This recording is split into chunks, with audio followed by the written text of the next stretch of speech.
જય હિન્દ ખેડૂત મિત્રો, વિડીયોમાં તમે ઇકો ગાડી જોઈ રહ્યા છો તે વેચવાની છે। વિડીયોમાં તમે ઇકો ગાડીની કન્ડિશન જોઈ શકો છો।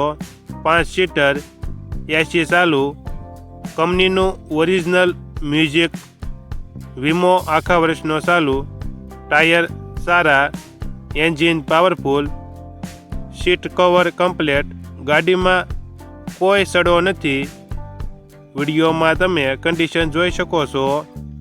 મોડલ 2013નો 11મો મહિનો 2014, ઓનર 3, કિંમત 1,99,999, કિંમતમાં ફેરફાર કરી આપશે। મોડલ 2014, ઓનર 3, કિંમત 1,99,999। આ ઇકો ગાડી જિલ્લો અમરેલી અને રાજુલામાં જોવા મળશે। ઇકો ગાડીના માલિકનો નંબર નીચે આપેલો છે, ત્યાંથી તમે વધુ માહિતી માટે માલિકનો કોન્ટેક્ટ કરી શકો છો અને તમારા વધુમાં વધુ મિત્રોને વિડીયો શેર કરો।